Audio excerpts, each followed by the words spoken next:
Everyone, welcome to Casual Watch Talk Sunday Social.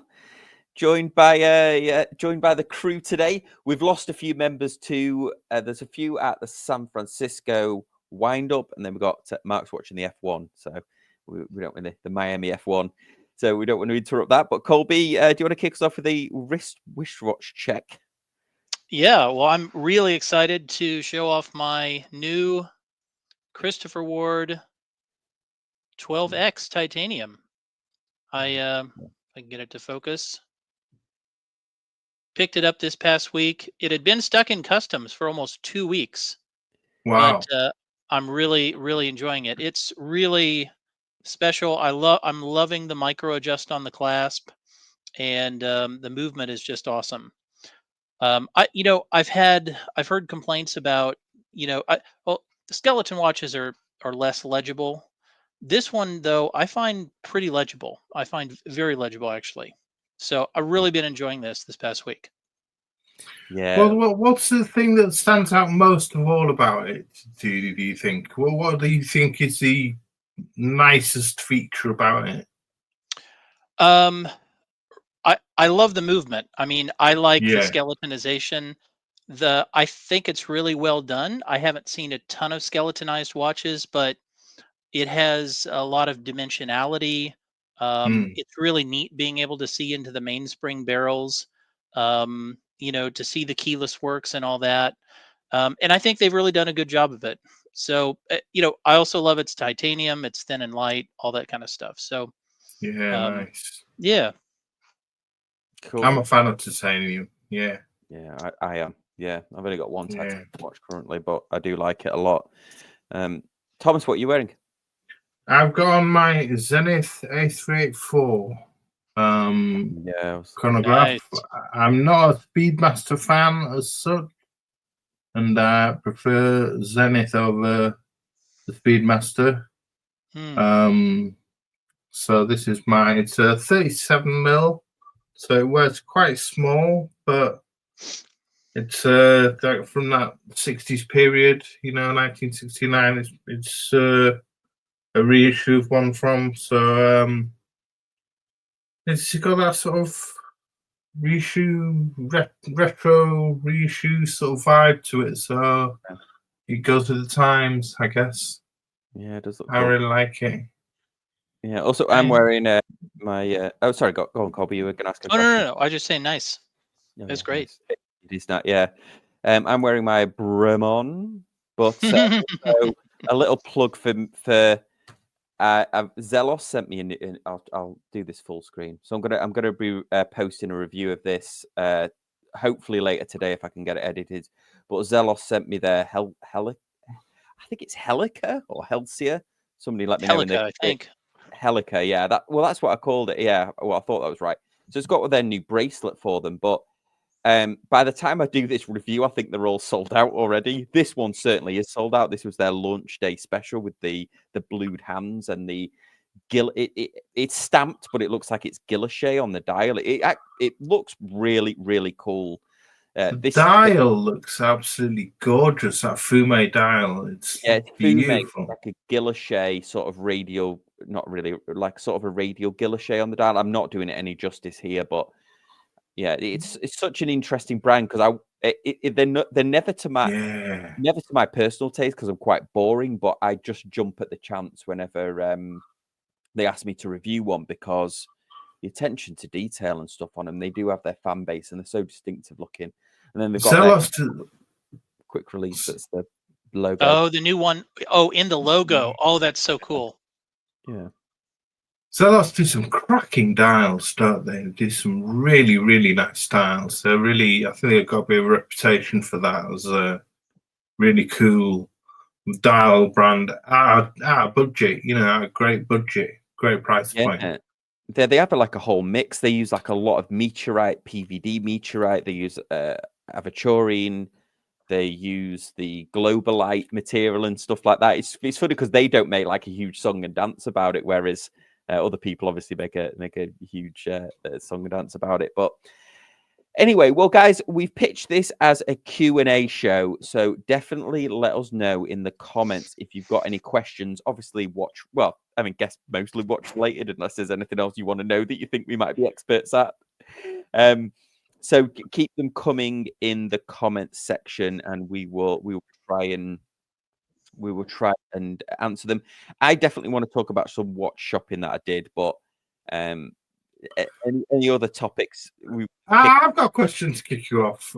Yeah. How much do you feel comfortable spending on a watch? Colby, do you want to answer? I mean, for me, it's, well, I got lucky. It's hard for me to answer that on the stream, honestly. Yeah. But I think about it more like, what do I want? How much can I justify my net worth being in watches? Yeah, sure. Right. Sure. Because I'm a big saver and investor, so I'm always thinking about, well, that money could be in my Roth IRA, Sure. and that $5,000 could turn into $50,000 in 30 years or whatever. Sure. So that's more about how I think of it, and I settled on a number, and then I'm like, well, however I want to distribute that number, whether it's in one watch or 5 watches or 10 watches, that's kind of how I approach it. Yeah. Yeah. Is that a myth? I was watching something the other day. I don't know if this is a myth, but when Warren Buffett was building Berkshire Hathaway, he even begrudgingly wouldn't pay for haircuts. Like, that was his thing, because he was like, this haircut might end up costing me with compound like $300. Wow. And now he's worth all this millions. And I definitely think about that. I do a lot of try and do a lot of savings in there, although the stock market's been nothing to write home about recently. But I try and do that. I'm the same as you, and I'm happy to move watches on as well if I think that if I'm not wearing them, because when I look at my watch box, even if like you got married in a certain watch, say, you would move on from it. Yeah. It went. I'm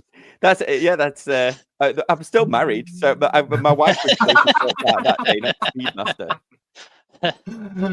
Yeah, I mean, I've got sort of maximum budget was about $5,000, about $5K, and then that was sort of like a few years ago, and now I find myself looking at watches in a 10K bracket. Sort of like, because prices have been elevated up. We were discussing this earlier. Sort of Omega and Rolex and in the US have upped the prices, and all different brands, big brands, have that price because the tariffs have had the prices upped. And I mean, JLC a while back had a 40% price increase, didn't they, a couple of years ago? And that was ridiculous. It was just like, that put me off, JLC. I was saving for a Polaris, that put me off. Yeah. So I mean, I don't know whether I'm in the 10. I can't afford 10,000 at the moment.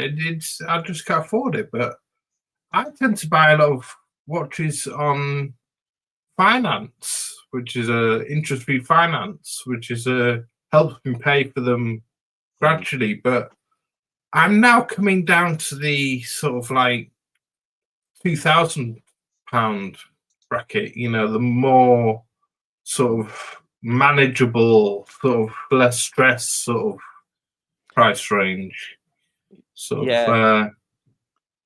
And like you, Sam, I'm moving watches on.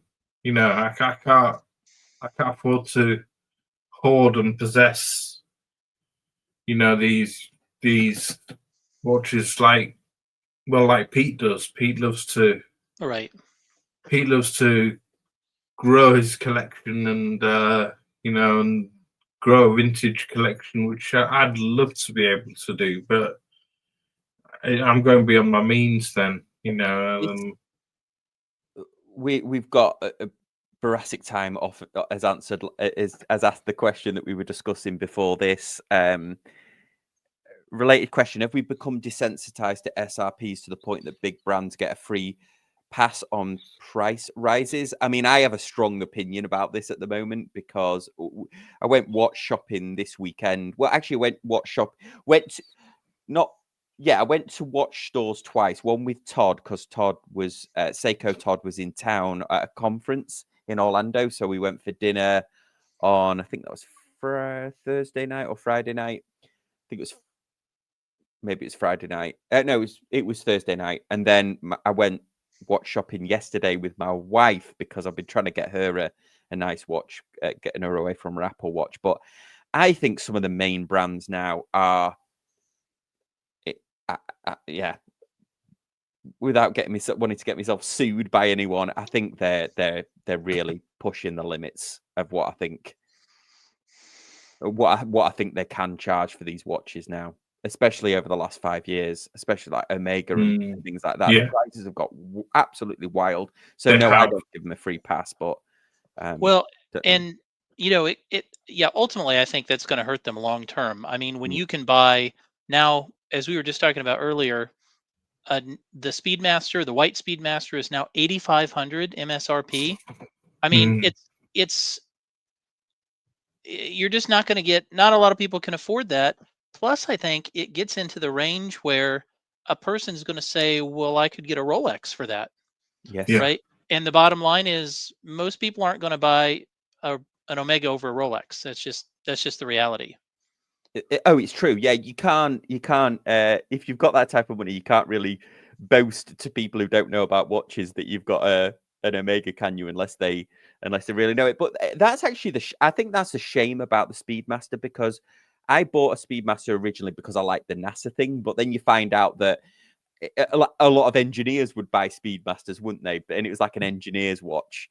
And I think that you'll miss that whole, like, the romance of why people bought certain watches. I mean, maybe that was a myth anyway, but to be honest, it's that where a lot of us got into watches because our parents had our parents had like a nice watch, or like a family friend or like an uncle had a nice watch. Like, how many Rolexes did you see when you were a kid on of relatives? Now you're not going to get that, are you? You're not going to get like a Rolex for graduation, because they were, back in the day, I know somebody who got a Speedmaster for when they graduated in like 1979. I mean, who's going to be able to tank, especially with like tuition fees and stuff, who's going to be able to pay 8,000 for a graduation watch? You'll be more likely to get a moon swatch than a moon watch. Yeah, like Deej says, I mean, he's happy to, children enter college, he's happy to hold on to what he's got and enjoy what he has, and just dabble with buying cheaper G-Shocks and stuff now. And I think that seems to be the case with a lot of people now. They're stopped buying the expensive watches, a lot of people, and they're just taking their budget down and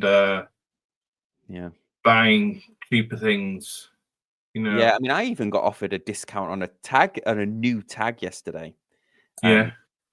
Which, and it was in a place that I'd asked, like, a while ago whether they did discounts, and they were not having it. I mean, it wasn't anything like special. They actually offered the finance and a discount on it, which, I mean, it was like a couple of $100 off, but at least it was something. So I think people are definitely, I think some of the brands are definitely feeling it. And I don't think, because a lot of these watches that we saw in store are presume stock watches, and we don't know yet what the tariffs will do to those as well.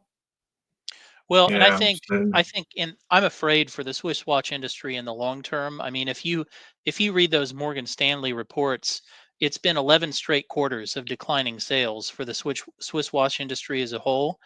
And I just think their reaction to the volume of watches going down is to raise the prices, right? And so watches become more, they're making their money all off the very high end stuff. But I think that might be financially viable in the short term, but I'm just afraid for the whole industry in the long term if that's the direction it's going. Yeah, it was. I mean, going to the mall near me yesterday, we went in almost every shop because usually I don't take my wife to the shop because she finds it really boring. But as we were sort of shopping for her, I really wanted to get her a Cartier tank. And what was wild to me was you can get the standard Cartier tank quartz sort of. It's I don't even think it's a lady's watch. It's like what they call the medium size or the large size, Sure. and they're about new. They're 3,300 for the stainless steel one. But Yeah. the gold one is like 11 grand or something. Yeah. I'm looking at the lady. She's like, oh, there's a real sapphire or whatever in the crown. I'm like, Yeah, cabochon, yeah. what, like a troy ounce of solid? I mean, gold is high at the moment, but a troy ounce, not that high. 3,000. Yeah, it's like $3,000, 3,500 or something. A troy ounce, and this is a tiny watch. There's not even. It's grams of gold in it, not flipping ounces. Yeah. And I just looked at it like, that's absolutely wild. What? How the disparity between the stainless steel and the gold? I guess they've just done the calculation that most people buy the gold one, but I mean, it actually put us off. Yeah, it kind of put us off because my wife wouldn't even if we had the money, which I would never spend 11 grand on a tank, but even if she would be too nervous about wearing it. Like she wouldn't wear it because she would feel,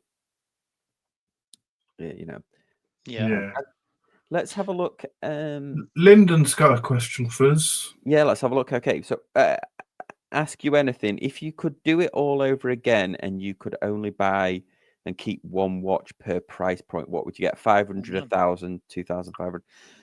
Who wants to kick us off with that? Colby, do you want to kick us off? For me, I'd go for 5,000. I'd buy a Seiko GMT Micken Orange diver like I've got. You mean 500? 500. Yeah. 500. Sorry, 500. Yeah. So I'd be that's Seiko territory for me. 1,000. I'd buy. It'd be another diver. It'd be another microbrand diver. Probably something like I'm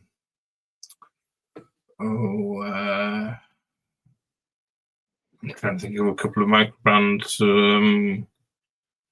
Maybe what's one I'm thinking of? Anyway, yeah, but basically a microbrand diver. There's quite a few of them out there. 2,500-ish. There's one watch I like the look of at the moment, which is coming out on Thursday, which is the Grona Manual 1, made by the Grunfeld brothers. That's being released on Thursday, and that's going to be about 2,500. So that's a manual wind. Spelled GRNE. Yeah, that one. There's coming out in a salmon version or so they're bringing out a new version of this. Okay, cool. So I'd go for one of those. But I like the Grunfeld brothers. I like what they do, and you're getting it's just using a Salita movement, hand wound Salita movement. 5,000. I'd be looking at something like a Breitling GMT, Night Mission GMT, DLC coated GMT, or some sort of chronograph, some sort of second hand, maybe used chronograph like the Zenith I'm wearing. Yeah, Colby, take us away. So under $500, no question, I'd be looking at Erebus. I think Erebus, the newer brand from Jody at One More Watch, that to me provides the best value, hands down, under $500. I've had the Ascent, I've had the Origin. They're both fantastic. for around $1,000. Now you can get them for just under. You'd have to get it on a strap. I would go with Christopher Ward. You guys know I love Christopher Ward. Yep. So I'd go with probably one of their Tridents. Can't go wrong with that. Another brand to look at, it's a little, it's like between 1,000 and 1,500 is Formex. Formex is another one of my favorite brands, and they have awesome watches with awesome bracelets. Great value there. 2,500, I'd probably look at. That's kind of a hard price right there, but I'd say for that amount, I'd probably look at Longines. And maybe I had their Spirit, and I really liked that. Just their 3-hand Spirit. I thought that was a really great watch. And then at $5,000, honestly, if I could only have one watch, I mean, I'm really tempted to say the Christopher Ward 12X because I love it so much. But just for the sake of variety, I'll say the Tudor Black Bay 41. I really like the red bezel version, and you can't beat the bracelets on those either. Yeah. Good pick. Okay, I would do. Let me see if I can get some visuals up here. So, sort of reverse order. So, if I was doing 500, I would get this Veya. I mean, I do have it, but I would if I was recommending it to somebody else, I would say Veya. 359. It's quartz, but it's a GMT. It's got that nice sort of vintage look to it. This is what I've been wearing in between wearing the Bremon. That's 500. I think the 1,001, it would be a Seiko. It would be a Seiko dive watch, probably quartz. I don't like Seiko mechanical watches in the $1,000 price range. Probably I think it's the SNE 958 or something that I've got already. And then for the what was it, 2,500 Christopher Ward Dragonfly GMT. Not 2,500, but any day that watch is like one of their design. It's like a hidden classic that they've done.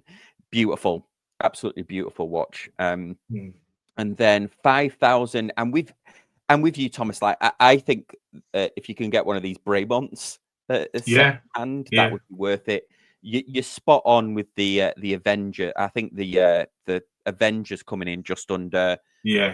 If you want something that has wrist presence, and then of course the new Tag Aqua Racer is around about. But in fact, you could even get the Aqua Racer GMT for $5,000. Tag,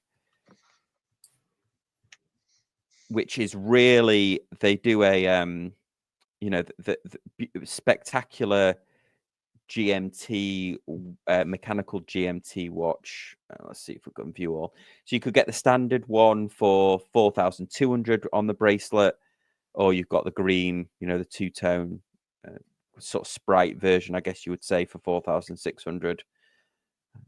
I got offered a little cheeky discount on one of these, so you could probably haggle your way, but that'd probably be my pick if I was doing it all over again. Plus, Tag's got, especially if you recommended it to somebody, Tag's got that wrist presence, hasn't it? It's got that bling factor as well. Great question. Joker had a good one after Lyndon. If money was no object, which watch would you buy and why?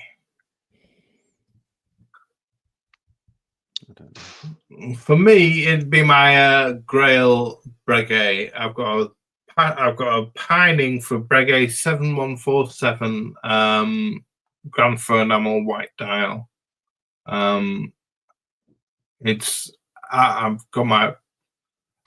even willing to sell a load of watches that I've got already to get one. It's just how often I don't feel comfortable. That could be another question, but what value watch do you feel comfortable wearing? But I don't feel comfortable wearing a £20,000 watch on my wrist. So how often I'd wear it is another thing. It's white gold. It's a Breguet Classique. Absolutely love it. I'm getting more and more into dress watches as things go on as I'm getting older. I've got so many sports watches, but for me, it would be a Breguet Classic 7147 kind of an all white dial, definitely. Yeah. So Nice. For me, it would be the Resonance Type 3. beautiful. I really am in love with those, the look Yeah. of those watches, and you just they're just so cool. So it's I They think are. the MSRP is 30 or 40,000, something in that range. Yeah. But man, if I could afford it, I'd get that all day, and nobody would know what the heck it is. So I don't think it'd probably ever be stolen from me. Yeah. Yeah. They're, So go on. sorry, Sam, go ahead. No, go on. I was just going to say, I tried those on at Watches and Wonders last year, and they're a bit funny to wind and change the time with on the back. They've got a little latch that comes down, and I've heard from people who own them that they get a bit annoying if they're in a rotation of watches and you don't wear them, and then it comes round to changing the time and having to wind it with this lever that latch that flips down on the back. I love Resonance. I absolutely love the design ethos of them. I mean, what can't you love about that? I mean, beautiful. I'm totally with you there, Colby. Yeah. Cool. Yeah. Go for it, Sam. Yeah, I would. I think I would go with the titanium Master.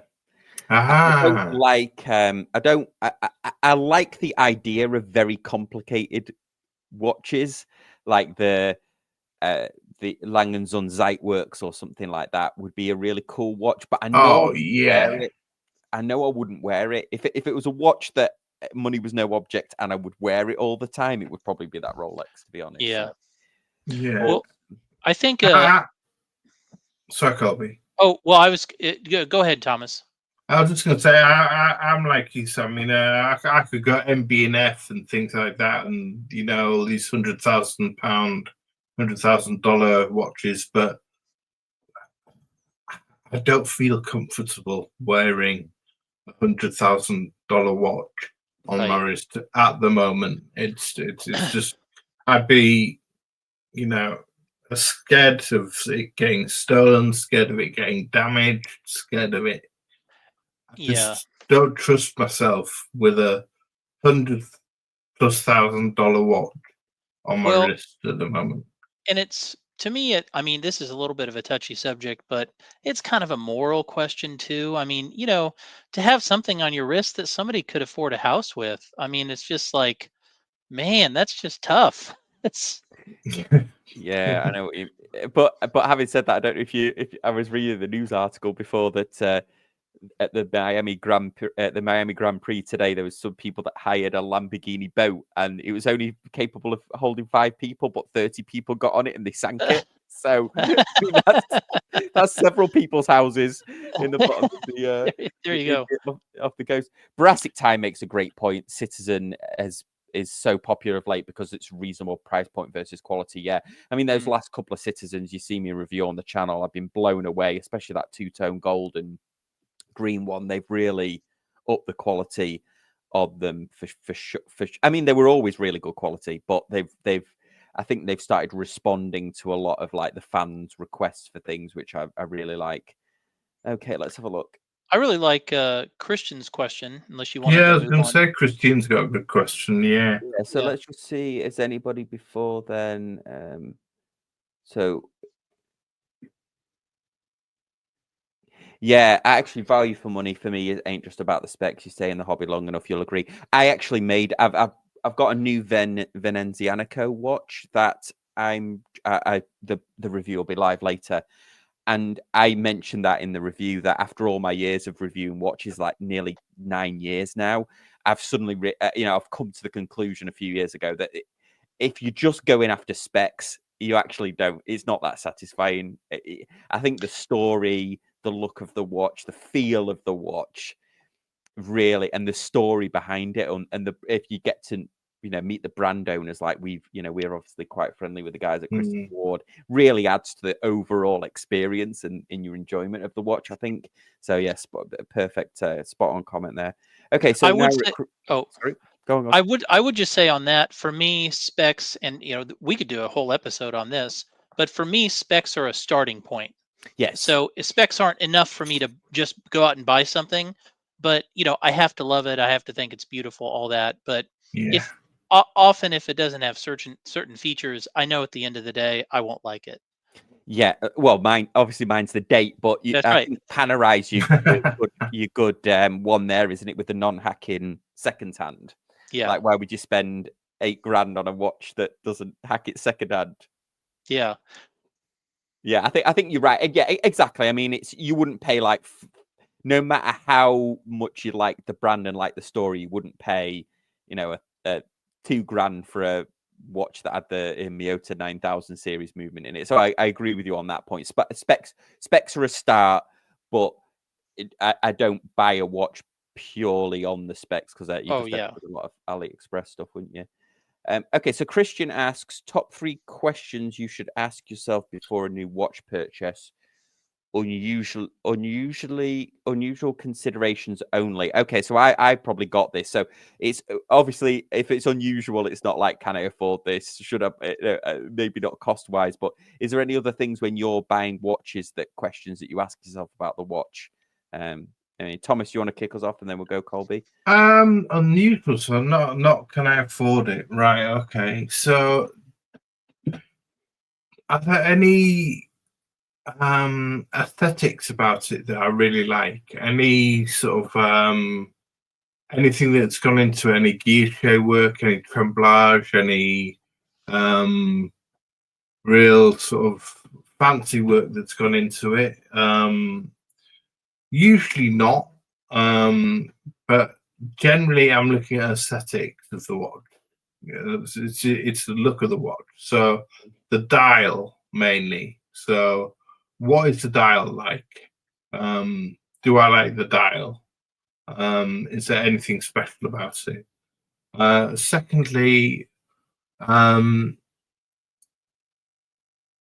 suppose you could say movement specs, but that would be a bit boring.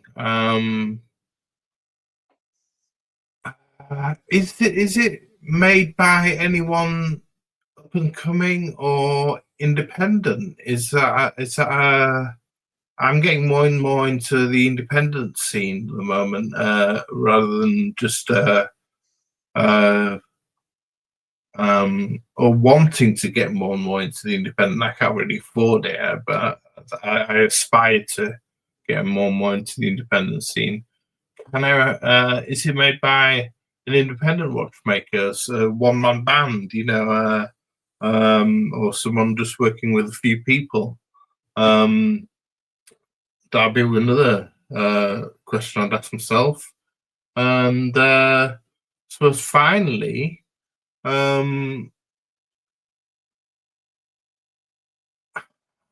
what would be the final question?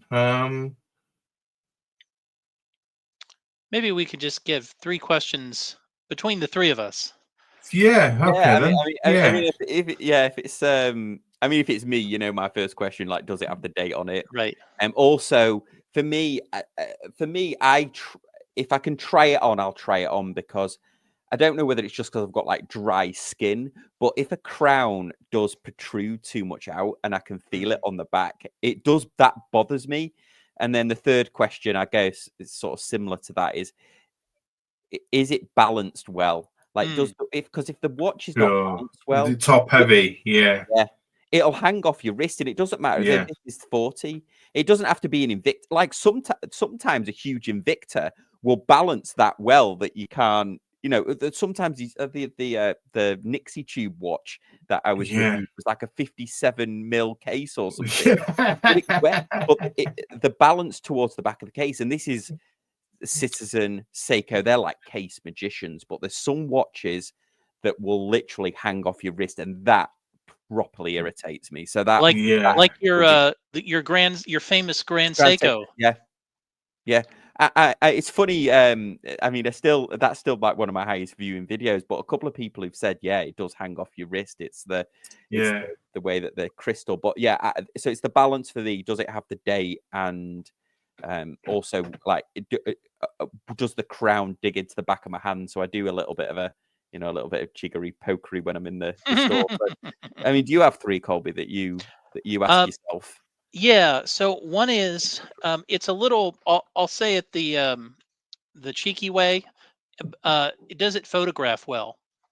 But Oh, really, really? what and it's not like I'm some Instagram star or whatever, but really what I'm asking is, does it have a great AR on the crystal? Because watches Right. that don't have great AR on the crystal, it bothers me. I had the Omega Seamaster No Time to Die, and that has, in my experience, really poor AR. It was enough that it was a deal breaker for me. Um, Right.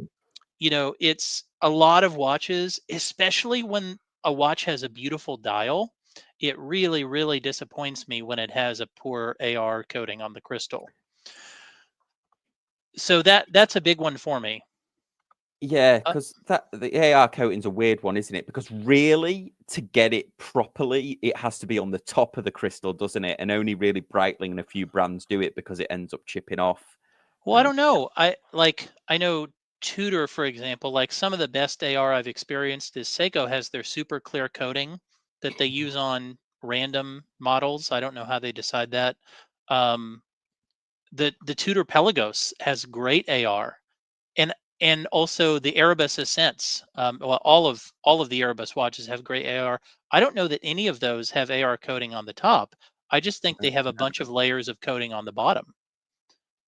Yeah, I mean, that's the hardest thing when I'm doing outdoor shots of watches. It doesn't matter how many AR anti-reflective coatings that it has on it. They always, because I'm doing it in the sunlight and stuff, you'll see almost on every review that there is a reflection of the ground and stuff. But I suppose when you're in, I mean, to completely get rid of it, of course, you'd have to go with like an oil-filled watch. But I Right. think it's more like anti-reflection reduction coating. I think Yeah. it perhaps is a better name for it.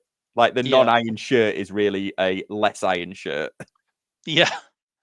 Yeah. So that's one for me.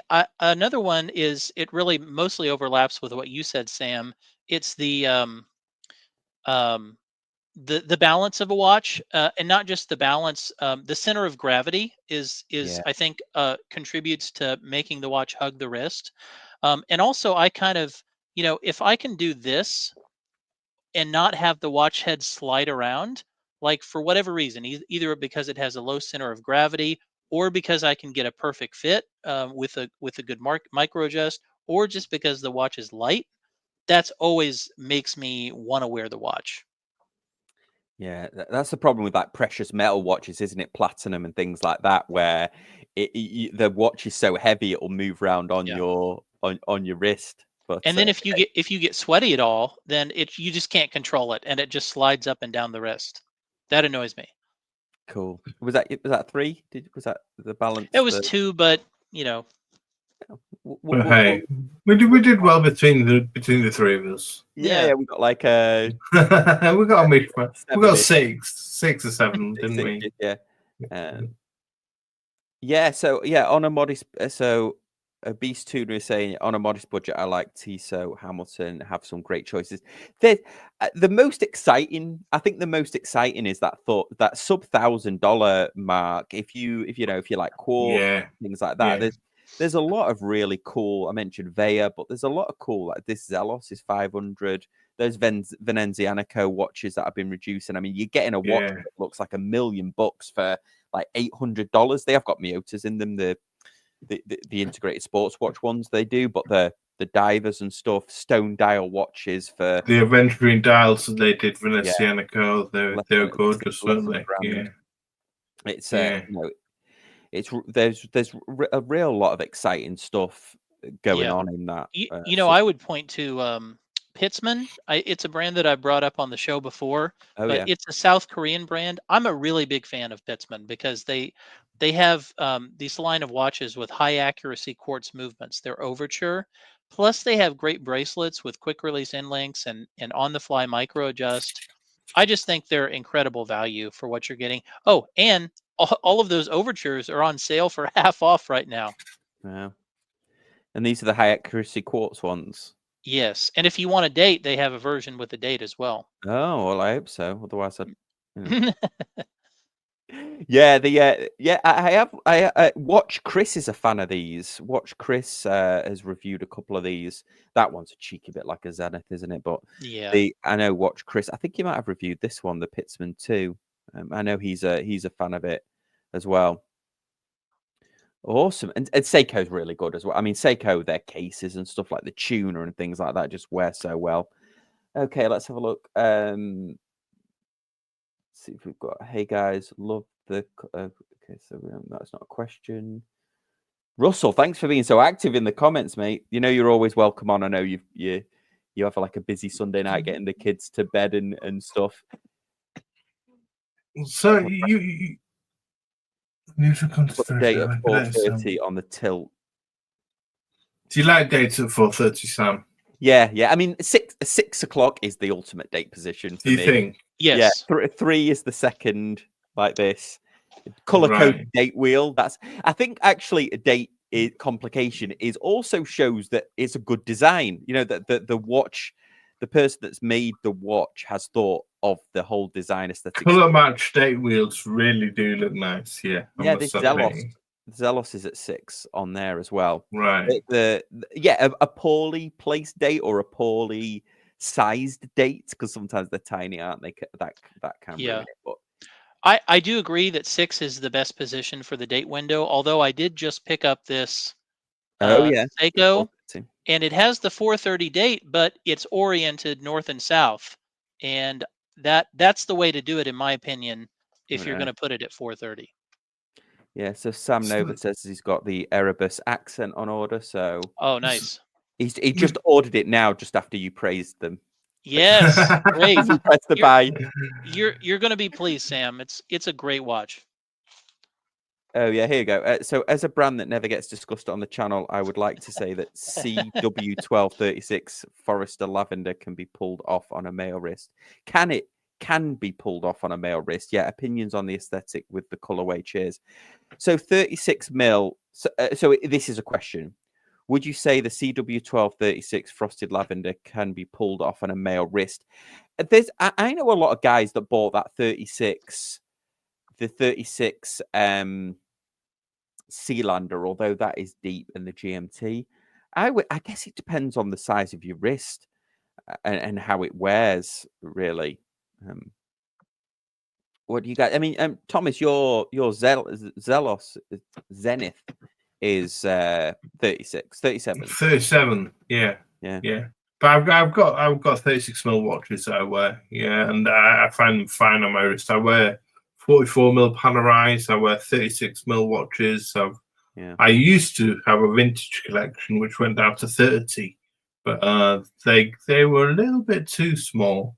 Yeah, it's funny. Like some countries, I know Andy and Palm, who do the Chrono Passion 7.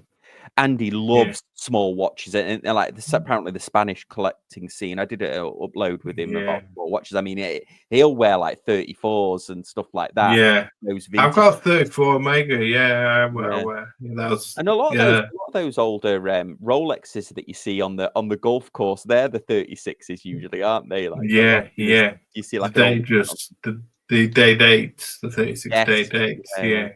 Tony Soprano. I have had the Christopher Ward 40 mil. I have a 7.5 inch wrist, and I thought it wore. It was probably a little small for my wrist. I also have flat wrists, so I would say, in my experience, I haven't handled the 36, but my guess would be if you have a wrist bigger than 6.5 inches, I would go for the 40 instead of the 36. Yeah, I have said that's what really disappointed me about that Tag F1. Actually, it was 38, but it was the lug to lug was so short. I even tried it on the rubber strap the other day, and it did look a bit small. So, yeah, sorry, Arthur, I don't think we're really helping there. Sorry, I was just going to say Cactus Jack's got a question below that, but so I don't think. I guess the answer to the question is we don't think it's too small for a man to wear 36, but it just depends how it looks on your wrist, I guess. Just whether you think it's visually small. Sure. If you Tony Soprano had an 8-inch wrist and he wore 36mm day, and he carried it off, so he was the boss. Yeah. Muhammad Ali had a Cartier tank he wore. Exactly. Muhammad Ali wore a Cartier tank, which was probably about 27, 28mm or something. So yeah. Cool. Okay, so next question, Cactus Jesse. Why integrated bracelet watches became popular again? What's your favorite integrated bracelets? Why they became popular again? I think they've always been popular with the Royal Oak and things like that, and the Nautilus. They've always been popular since the 70s, since they came out. The Royal Oak has made a resurgence in the 2000s, and then we had things like the PRX come out, didn't we? And that sort of spiral had one, and Christopher Ward, the 12 and stuff like that, which spiraled them out again. And the integrated bracelet watches, there's so many now. There's Capec, there's the Vacheron 222 re-release, there's the Moses Streamliner, one of my favorites. He's asking which favorites are. Moses Streamliner, one of my favorites. PRX is a brilliant watch, I think. It's a brilliant watch. It comes in different sizes. So many integrated bracelet watches out there. The Christopher Ward 12, I mean, I'll let you go pick your favorites. Yeah, go for it. Well, I was just going to offer also, I think the reason that they became popular again is we were going through a vintage revival at the time, weren't they? And it was like 30 years cycle. And we kind of got to the 70s, didn't we? Where that was, but also I think the symmetry of an integrated bracelet watch you can't really achieve in another way, can you? It's the symmetry of that watch and the way that the watch becomes the bracelet as well, just has that unique look to it. And also I think it's quite difficult to pull off a decent integrated bracelet watch. I mean, I've reviewed Casios that did a great job of integrated bracelet watches, but some of them I've tried on where unfortunately the integration's a bit tight on the bracelet, it pulls my arm hair. So I think it's also like a good watch design as well. And then Rolex had the Oyster Quartz, but also their new Land Dweller is integrated as well. Yeah, I actually saw an Oyster Quartz yesterday. I was trying to convince my wife to buy it, but she wasn't feeling it. Have you got a favorite one, Colby? It's the one I'm wearing. It's the Christopher Ward 12X. Another solo. Let's get it full HD. Yeah, there you go. They're beautiful. The 12X tie, and I'll show you the killer feature. This is the thing that sold me. You can pull out adjustment, the extension. Yep, to be found on this and this, all the 12 models now, and then the Vacheron Constantin, whatever model they have it on. Yeah. Okay, so that for me was always the big drawback of the integrated bracelet watches, because they always come with the butterfly clasp and they have no micro adjust. Yeah, and the good thing with that 12 is it's integrated, but it can actually be removed, the bracelet, can't it? There is like a tiny little quick release on it, so you can put a rubber strap on it. You're not a rubber extra strap on there, because I know I get asked that the most on my Casio one that I did the integrated bracelet for, because they're only like $100. People asking me if there's another strap. I'm like, no, you can't get another one on. Yeah. So great question there. Let's have a look if we had any more coming over. Brassic Times just saying, I agree with you, Colby. Poor AR coating is really disappointed, not just for photos. You know, the hardest watch that I've ever filmed in my entire career of doing watch reviews was the Belcanto, the original Belcanto. That's right. It's so domed. Well, actually, for a brief time, I had one of the green ones, the original 300 green. Oh yeah.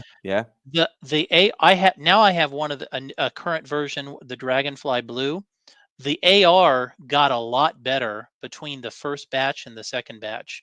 In fact, you can tell there are a number of really small refinements between the two, but the AR in the first one was not very good at all.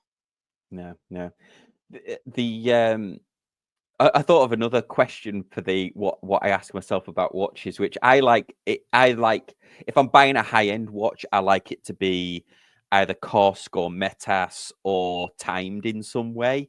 I think if you're buying a mechanical watch that's in the 2000 or up price range, I at least, and this is what I always ding Seiko for, because I think you want a watchmaker to have put their hands on that movement and regulated it, or at least or had Corsk to measure them at that, because I think you could probably get away with it in your $1,000-$1,500 watches, people not regulating them. But I think to get one fresh out the factory that's not been at least checked by a watchmaker over 2,000, I think is a bit cheeky. Mm-hmm. I've got one for you. How often does your collection change? I know yours changes quite a lot, Sam, but Colby, how often does yours change? Are you constantly curating, refining, and selling, adding, or do you have long periods of just being satisfied with what you've got? Well, that's interesting. That's an interesting question. Over the past year, I've constantly felt that I'm almost to the point where I'm set. And then something else will come up. And I'll be like, actually, if I sold this one and I bought this other thing, now that would be a good collection, And so, but what my wife and I settled on was I'll reevaluate my collection once a quarter. And so Good if I want to philosophy. make any changes, then I can do it.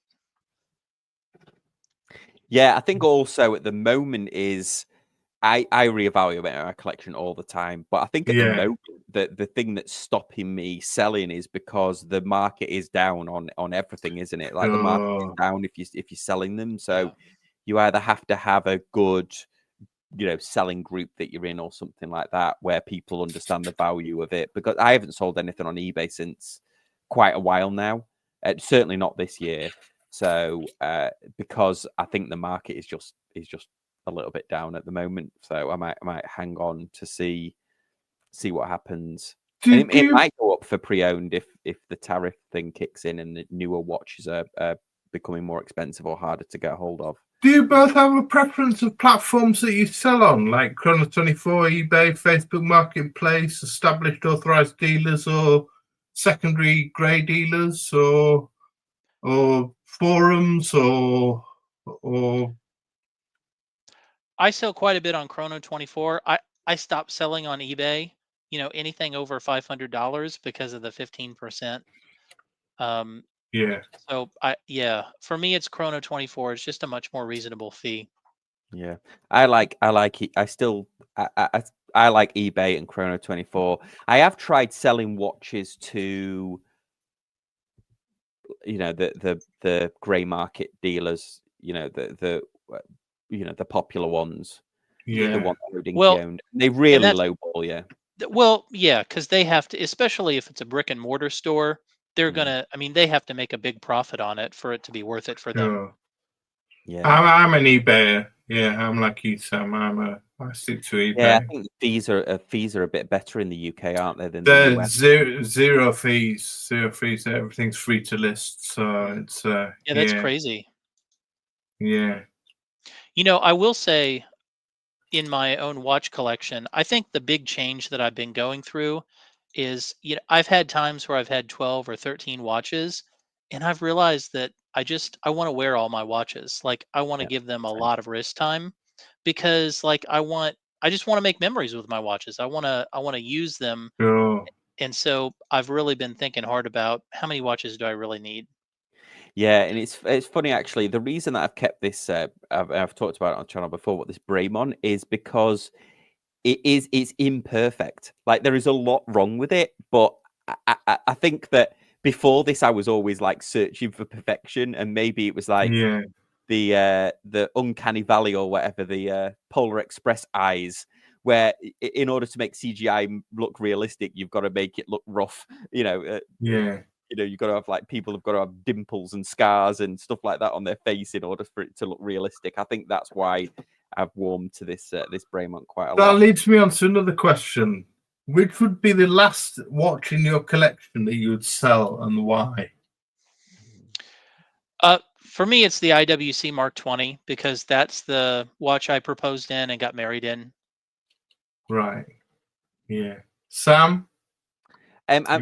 Well, I mean, the ones I inherited are like the most precious. You know, I've got Yeah, my grandfather's a couple of. Same If here. it wasn't those, if it was like my collection, because I mean, those are ones that I feel like I'm custodian of. Right. Then the last one would be. I don't know. I don't know. I mean, They're all up for sale. you know, I mean, I love this Braymont, but if somebody walked up to me in the street and they're like, "Oh, I'll buy that off you," I probably would say yes. Oh yeah, what's here you go. So we've got 6 minutes left to answer. If you became CEO of Seiko, what's the first thing you'd change? Ooh. Well, this is easy for me. I'd upgrade the bracelets. You know, I'm a bracelet guy, and I need toolless micro adjust, and so Yeah. I would feel personally ashamed that brands like Erebus and San Martin could, add that for that cheap, but I, as Seiko, couldn't do it. So, I'd upgrade the clasps. Yeah, I think in Grand Seiko's case, especially, that's what they're needing, isn't it? Yeah, for both. Yeah, absolutely. Yeah. I think I would probably look at the mid-range movements, like the 4Rs and the lower end stuff, and work out because I think the prices that they're charging for them, and I know most people like normies don't probably care that the movements, their positional accuracy and stuff can be all over the place, but I would probably look at those and think, wow, do we need to create a really solid movement that's on par with, say, something like a Sellita that we can put in watches that we're charging $1,000 for, instead of putting in watches, like Miyota, or even the Miyota 9000 series, I consider better than nearly every single mid-range Seiko movement. Every single sort of the 4R, 6Rs and stuff like that. And I know Seiko fans get very, very precious about like the movements and stuff, but I mean, come on, it's not right that you're paying $1,500 for a watch and it can be plus 20 or minus 10 seconds. And I know people are probably commenting on this like, oh, I've got a Seiko that runs plus 2 seconds or minus 2 seconds. What I'd say is buy a time graphic, because what you'll find is dial up, maybe it will run 2 seconds, but you switch that on its side, or like if you wear it and your wrist is down like that most of the time, you'll find that whereas a Sellita movement or whatever, or ATA or whatever, it has it will stay accurate in most of the different positions. Same with some of the Miyotas. The Seiko ones, you'll find that they're wild. You'll get like plus 17 in, and then so it's not the positional accuracy. The ones that I've had, and I've had a few. Yeah, or at least maybe they could make a premium version of the NH35. Like the SW300. The 8 series, isn't it? The 8L is the sort of the undecorated, I think, Grand Seiko movement, but maybe an affordable spring drive. If they could get an affordable spring drive, my gosh, that would be amazing. Yeah, if you get a spring drive in those $1,000, because a lot of those watches, I don't think a lot of the watches, I don't think they have to be mechanical, like the turtles and stuff like that. I don't think they all have to be have mechanical versions of them. So I think you're right. If they could make an affordable spring drive, that'd be amazing. But I think their catalog is far too big. I think they're like the people moan about Omega being too big. I think their catalog is wildly too big. But hey, people want it. People want what they've got. So who am I to complain? Well, yeah, they're one of the biggest watch companies. I wonder if it's Citizen or Seiko probably sell more. I don't know which one sells more watches worldwide, but either way, I mean, they're definitely They're definitely doing something right, Yeah. aren't they? Absolutely. Yeah.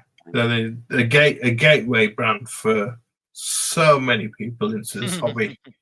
Yeah, and the cases and the dials are like incredible, aren't they? Like they're almost unmatched in a lot of the price categories. The magic that they do on those dials and cases. Yeah. Awesome. Well, a big thanks to the panel. Thanks for joining, guys. And a big thanks to everyone for being so active in the comments. We really appreciate your questions. Probably won't be a live stream next week. I've got a bit of travel coming up with work, but probably the week after. So thanks everyone for watching, and we'll see you Thanks, next everyone. Thanks, guys. Take care.